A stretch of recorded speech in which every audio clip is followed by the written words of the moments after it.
Hello students, good morning. My dear student, in previous lecture we had discussed about the packing fraction of simple cubic system and body center cubic system.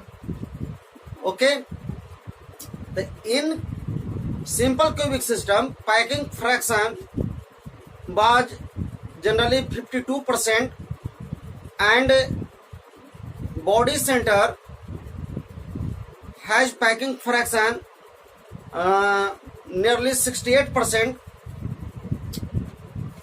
But today we will discuss about packing fraction for face centre cubic.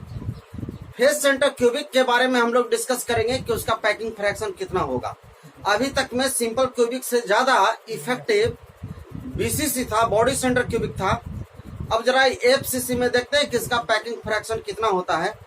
ठीक है, तो चलिए let's start about the packing fraction for face centre cubic. Third होगा packing fraction और face centre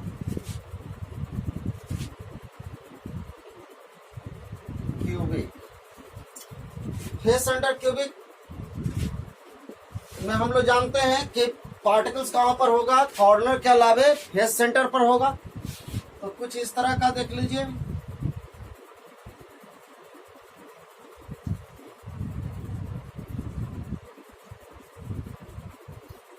corner पर तो होगा ही, उसके अलावे फेस सेंटर पर होगा, प्रत्येक फेस पर इस तरह से. तो सबसे पहले हम लोग जानते हैं, पहले तो लिखेंगे कि Z equal to effective number of atoms in FCC equal to क्या होता है, 4 होता है. वॉल्यूम ऑफ स्फीयर या स्फेरिकल पार्टिकल्स हम लोग जानते हैं कि 4/3 पाई आर क्यूब. अब हम लोग लेंगे वॉल्यूम ऑफ क्यूब. तो वॉल्यूम ऑफ क्यूब या यूनिट सेल यानी कि क्यूब ही है, क्या हो जाएगा, एक क्यूब हो जाएगा. अब जरा देखिए, since we know that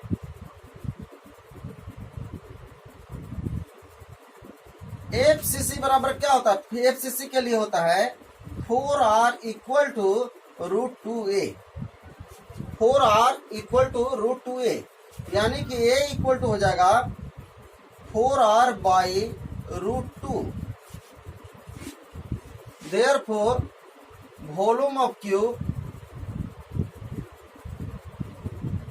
equal to a cube equal to हो जाएगा, a आपका कितना निकल गया, 4r बाई √2 का क्यूब कर देंगे, होल क्यूब, तो हो जाएगा 64 हो जाएगा r क्यूब बाई √2 का यानी कि 2√2 हो जाएगा. √2 गुने √2 तो 2√2 लिख सकते हैं. ये आपका निकल गया वॉल्यूम ऑफ क्यूब. अब हम लोग पैकिंग फ्रैक्शन निकाल लेंगे.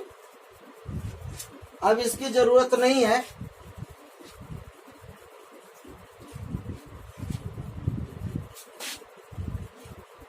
पैकिंग फ्रैक्शन बराबर हम लोग जानते हैं कि Z into volume of cube volume of sphere by volume of cube. ये हो गया packing fraction. Simple packing fraction equal to हो गया इतना. तो packing fraction equal to Z हो गया आपका एफसीसी के लिए number of particles, effective number of particles होते हैं 4 into volume of sphere 4/3 pi r cube 4/3 pi r cube by हो जाएगा बाई वॉल्यूम ऑफ क्यूब. तो यूनिट सेल आपका एफसीसी के लिए वॉल्यूम ऑफ क्यूब कितना आ गया, 64 आर क्यूब बाई 2√2. तो ऊपर चल जाएगा 2√2. कुछ इस प्रकार से हो जाएगा. अब चलिए कैंसिल कीजिए. तो ये आपका कैंसिल हो जाएगा. देखिए 4 से इसको कैंसिल कर देते हैं 16 टाइम्स में, और फिर 4 से कैंसिल कर देते हैं 4 टाइम्स में। RQ से RQ कैंसिल हो रहा है, और बच गया, क्या बच गया, पैकिंग फ्रैक्शन इक्वल टू, ऊपर में पाई बच गया, आई हो गया 2√2, तो 2 से हम 2 कैंसिल कर सकते, 4 को कैंसिल कर सकते हैं, तो अब हो गया पाई√2 बच गया ऊपर, और नीचे हो गया आपका 6 बच गया, इस तरह से बच गया। अब पैकिंग फ्रैक्शन इक्वल टू जगह पाई का वैल्यू रख दीजिए 3.14, √2 का वैल्यू होता है 1.414/6। अब इसको आप कैलकुलेशन करेंगे तो निश्चित रूप से आ जाएगा, इसको आप कैलकुलेशन कीजिए तो निश्चित रूप से आ जाएगा 0.74 आ जाएगा। तो आप अब इसको, चलिए यहां तक आप पहले इसको नोट कीजिए, ठीक है, इसको नोट कीजिए।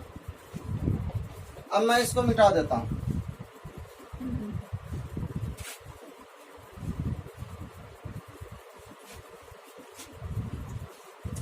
ये तो सिंपल पैकिंग फ्रैक्शन निकल गया 0.74। अब इसको इफेक्टिव या इफिशियंसी निकाल देते हैं। Efficiency of packing fraction must be equal to 0.74 into 100। सिर्फ 100 से मल्टीप्लाई कर देना है, यानी कितना जो आया उसको 100 से मल्टीप्लाई कर दीजिएगा तो आ जाएगा 74% आ जाएगा। 74% आ गया। इसका मतलब है कि एफसीसी में हम ज्यादा से ज्यादा पैक कर सकते हैं, है ना। अभी तक में सबसे ज्यादा 74% तक हम पैक कर सकते हैं इसमें, यानी कि इसमें एम्प्टी स्पेस बहुत कम बचेगा। हम कह सकते हैं therefore empty percentage empty space equal to 100 minus 74 that is 26%। 26% ही एम्प्टी रहेगा, बाकी खाली रहेगा, बाकी 74% तक पैक हो जाएगा। तो अभी तक के सबसे ज्यादा इफेक्टिव पैकिंग इसी में हो सकता है, पैकिंग फ्रैक्शन इसमें एफसीसी में। क्लियर हो गया। क्वेश्चन ऐसे भी पूछ देगा, 3 दे देगा, कहेगा सबसे ज्यादा पैकिंग किसमें, इफिशियंसी सबसे ज्यादा किसमें होगा, पैकिंग फ्रैक्शन में। या ऑब्जेक्टिव में ऐसे पूछ सकता है कि पैकिंग फ्रैक्शन एफसीसी में कितना होगा, 74% होगा। क्लियर है। हाँ, एम्प्टी परसेंट कितना होगा, 26%। स्टूडेंट एक बार IIT यानी कि जेई के कंपटीशन में पूछ चुका है, जेई के कंपटीशन में पूछ दिया ऑब्जेक्टिव में कि एफसीसी में एम्प्टी स्पेस कितने होते हैं, है ना। एम्प्टी स्पेस कितना होता है, 26%। इस तरह से क्वेश्चन पूछा हुआ था, जेई में क्वेश्चन पूछा हुआ था, बहुत इंपॉर्टेंट हो गया। चलिए नोट कीजिए। फेस सेंटर के लिए आप पढ़ लिए। अब हम लोग पढ़ेंगे HCP के लिए, पढ़ेंगे पैकिंग फ्रैक्शन। तो HCP में हम 2 तरह से पढ़ेंगे, एक 2 डायमेंशन के लिए पैकिंग फ्रैक्शन कितना होगा, और फिर 3 डायमेंशन के लिए कितना होगा पैकिंग फ्रैक्शन। तो चलिए स्टार्ट करते हैं। 2 डायमेंशन के लिए HCP में कितना होता है पैकिंग फ्रैक्शन।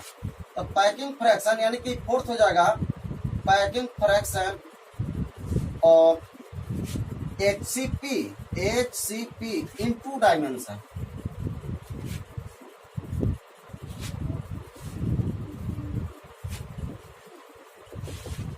HCP में 2 डायमेंशन के लिए पैकिंग फ्रैक्शन निकालने के लिए बतला रहे हैं, फिर उसके बाद 3 डायमेंशन के लिए भी बतलाएंगे। ओके, तो चलिए, तो हम लोग जानते हैं कि HCP में कुछ पार्टिकल्स इस तरह के होते हैं,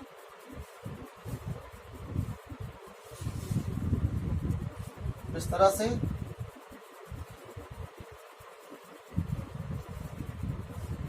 चलिए आगे चलेगा।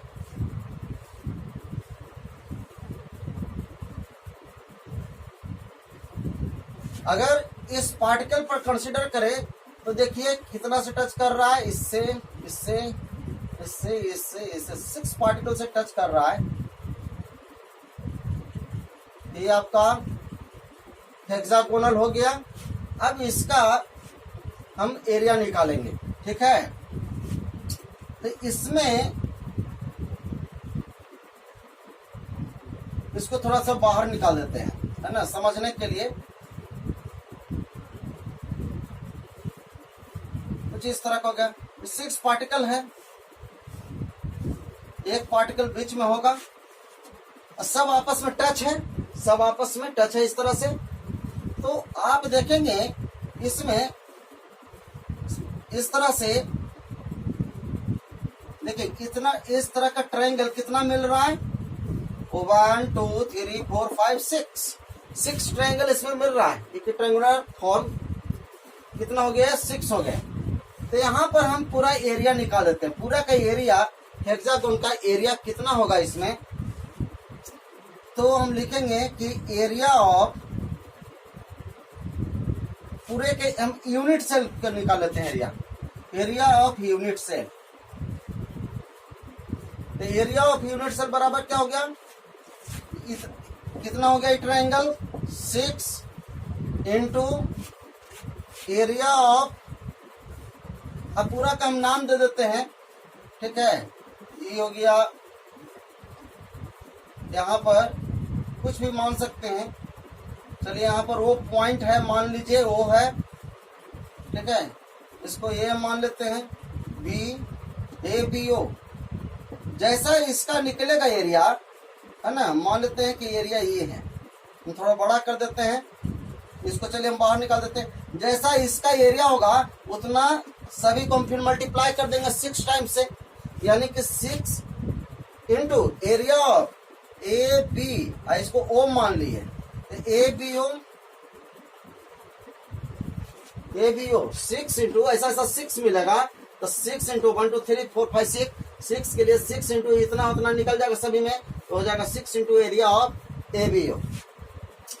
अब हम निकाल लेते हैं एरिया ऑफ ABO। देखिए यहां पर ये जो निकला, इसको इस सब कितना डिग्री है, 60 डिग्री। ये भी आपका 60 डिग्री है, ये भी आपका 60 डिग्री, सब 60 डिग्री है। हम चलिए एक इस पर परपेंडिकुलर गिरा देते हैं इस तरह से। और एक चीज और ध्यान दीजिएगा कि ये जो है, ये जो एजेज है, एज कितना है, A है, सब आपस में क्या होगा, A होगा। तो A में ये 2 पार्टिकल है, 2 स्फेरिकल पार्टिकल है, इसका भी R ले लेते हैं, इसका भी R ले लेते हैं। तो A इज इक्वल टू, यहाँ तक आपका A है, तो A इक्वल टू क्या हो जाएगा, 2R हो जाएगा। इसका R, इस पार्टिकल का R, इस पार्टिकल का R, तो 2R हो गया। तो A इक्वल टू हम क्या लिख सकते हैं, 2R लिख सकते हैं। क्लियर हो गया। अब आइए, इन ट्रायंगल, इसको हम H मान लेते हैं, ठीक है ना। तो आप ऐसा कर सकते हैं कि इसको H मान लीजिए, हाइट है, हाइट को H मान लीजिए। तो एरिया ऑफ ट्रायंगल कितना होता है, area of triangle equal to होता है half into B into H, A equal to 2R। तो यहाँ पर जब हम परपेंडिकुलर गिरा दिए तो इधर हो गया EH हो गया। E आपका यहाँ से यहाँ तक, देखिए इसमें आप देखिए ऐसे EH हो गया, E हो गया आपका, ये 2R मिल जाएगा। इधर भी पार्टिकल है, इधर भी पार्टिकल है, तो ये भी 2R हो जाएगा, ये भी 2R है, और तो 2R हो गया। तो साइन 60 डिग्री लगा देते हैं, साइन 60 डिग्री, साइन 60 डिग्री। तो साइन 60 डिग्री बराबर क्या हो जाएगा, साइन थीटा बराबर क्या होता है, साइन थीटा बराबर होता है परपेंडिकुलर। परपेंडिकुलर कितना है, यह परपेंडिकुलर है, अब बाई H हो जाएगा, है ना, P बाई H जिसको कहते हैं। तो परपेंडिकुलर आपका कितना हो गया, H हो गया, बाई H कितना हो जाएगा, H हो जाएगा 2R। H, यह हो गया H, यह हो गया इधर से ए बी आर हो जाएगा, ए बी आर हो जाएगा, 2 पार्टिकल्स का 2r हो गया। और साइन 60 डिग्री इक्वल टू क्या होता है, √3/2 होता है। साइन 60 डिग्री का वैल्यू कितना होता है, √3/2 इक्वल टू h/2r। क्लियर हो गया। साइन 60 डिग्री का वैल्यू √3/2 इक्वल टू h/2r। इससे हमको क्या मिल जाएगा, h मिल जाएगा।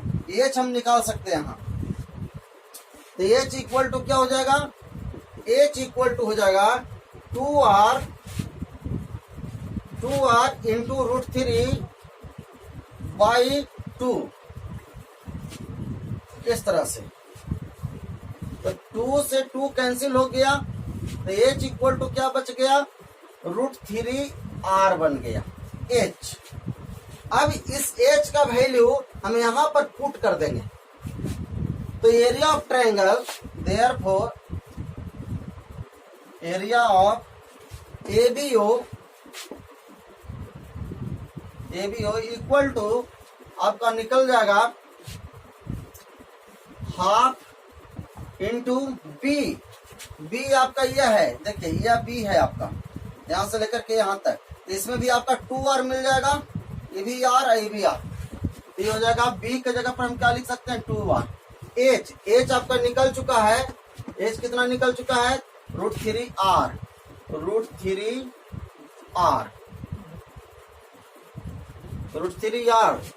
तो अब यहां से क्या हो जाएगा, 2 से 2 कैंसिल हो जाएगा, यानी कि कह सकते हैं area of ABO equal to, 2 से 2 कैंसिल हो गया तो हो जाएगा √3r इंटू r स्क्वायर।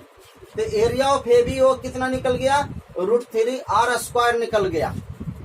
तो अब हम लिख सकते हैं therefore area of unit cell of hexagon equal to, पूरे हेक्सागोन के लिए तो 6 इंटू क्या हो जाएगा, 6 इंटू √3r²। इतना आपका निकल चुका है।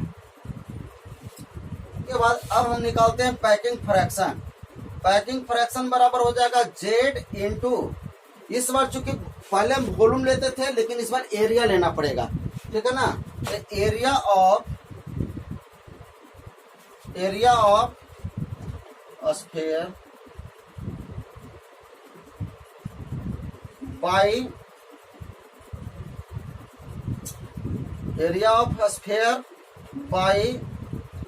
एरिया ऑफ यूनिट सेल, ये फॉर्मूला होगा। यहाँ पर area of sphere by area of unit cell, तब पैकिंग फ्रैक्शन निकल जाएगा। चलिए तो यहाँ तक आप नोट कीजिए। जेड हमारा कितना होगा, जेड क्या है, नंबर ऑफ इफेक्टिव आइटम। तो नंबर ऑफ इफेक्टिव आइटम इसमें कितना है ये आप समझिए। जेड आपका क्या है, नंबर ऑफ इफेक्टिव आइटम्स। तो हेक्सागोन में आप देखिए कि ये आपका 1 2 3 4 5 6, तो 6, तो 6 में ये जो 6 पार्टिकल है ये तो 100% इसमें नहीं है ना। 6 पार्टिकल 100% नहीं है। ई O1 EB है तो O1 तो 100% इसमें होगा, है ना। आइए कितना हो गया, इस सिर्फ एक एटम का O1/3 पार्ट ही इसमें है ना। इतना एरिया में ये जो आप एरिया देख रहे हैं इसमें 6 पार्टिकल का, तो ये पूरे पार्टिकल नहीं है इसमें, सिर्फ O1/3 पार्ट इसमें है। सब का O1/3 पार्ट है, O1/3 पार्ट है। तो 6 पार्टिकल है तो हो जाएगा एटम इक्वल टू जाएगा 6 इंटू O1/3 अब प्लस, ये तो 6 पार्टिकल का, और एक पार्टिकल आपका 100% इसमें है तो हो जाएगा +1। तो कितना हो गया, 3 2 6 +1 यानी कि हो गया 3 हो गया। तो नंबर ऑफ इफेक्टिव आइटम कितने हो गए, 3 हो गए। तब आ जाइए अब therefore packing fraction equal to Z का वैल्यू आपका आ गया 3 इंटू एरिया ऑफ स्फीयर। तो area of sphere, area of sphere, sphere का एरिया होता है pi r square, pi r square होता है। तो अब यहाँ पर पुट कर देंगे वैल्यू, तो जेड आपका 3 आ गया, एरिया ऑफ स्फीयर कितना आ जाएगा pi r square, pi r square by हो जाएगा area of unit cell. Hexagon में एरिया ऑफ यूनिट सेल कितना आ गया है, देखिए area of unit cell hexagon का कितना आ गया 6 इंटू √3 आर स्क्वायर। अब इसको कैंसिल कीजिए, 3 2 जा 6 हो जाएगा, आर स्क्वायर कैंसिल हो गया, तो आपका हो जाएगा packing fraction pi by √3, pi by 2√3, 2 भी है 2√3, यानी कि हो गया 3.14 बाई 2 और √3 का हो गया 1.741। अब इसको कैंसिल कीजिएगा, इसको कैंसिल कीजिए तो निश्चित रूप से आ जाएगा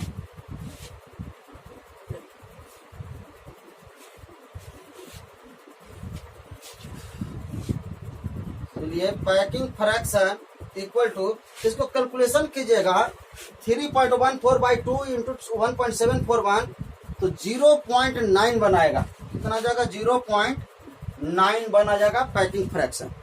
ठीक है उत्कर्ष, पैकिंग फ्रैक्शन 0.9 बना गया। तो जब 0.9 efficiency of packing fraction equal to, इसको 100 से मल्टीप्लाई कर दीजिए इंटू 100, तो इक्वल टू 91%। वेरी इफिशियंसी, नहीं सबसे ज्यादा अभी तक का सबसे ज्यादा इफिशियंसी एचसीपी का 2 डायमेंशन में कितना गया 91% तक आ गया। यानी कि हेक्सागोन में अगर आप इस तरह से आप अगर कोई आपका प्लेन है और उसको आपको टाइलिंग करना है ना, टाइल उस पर सेट करना है, तो अगर इस तरह से हेक्सागोन में अगर आप पैक कीजिएगा उसको, तो कितना % तक आप कर पाएंगे पैक, 91% तक कर सकते हैं। तो यानी कि जो फेस FCC से भी ज्यादा आपका इफेक्टिव कौन हो गया, हेक्सागोनल का जो पैकिंग फ्रैक्शन है सबसे ज्यादा इफिशिएंट 91% तक होगा। ओके, तो my dear student, in this lecture बस इतना ही। ठीक है, तो जाने के पहले एक फटाफट क्वेश्चन लिखिए। चलिए, क्वेश्चन है कि 2 क्वेश्चन है। फर्स्ट है ए solid T2Q has anti fluoride type structure, what will be coordination number of Q। Q का कोऑर्डिनेशन नंबर लिखना है, ठीक है ना, Q का कोऑर्डिनेशन नंबर कितना होगा। और सेकंड क्वेश्चन है कि percentage of free space in a body centre cubic unit cell is A 34%, B 28%, C है 30% एंड D है 32%। इसमें कौन सा ऑप्शन होगा, या आप सेंड कीजिए मेरे व्हाट्सएप नंबर पर। और इसका भी Q का कोऑर्डिनेशन नंबर कितना होगा फटाफट नोट कीजिए। तो माय डियर स्टूडेंट, आज का लेक्चर में बस इतना ही, ठीक है ना। मिलते हैं फिर आगे का कॉन्सेप्ट लेकर के। अभी बतलाएंगे कि HCP में 3D में उसका कैसे निकलेगा पैकिंग फ्रैक्शन और कितना होगा, ये नेक्स्ट क्लास में होगा। Till then bye bye, take care.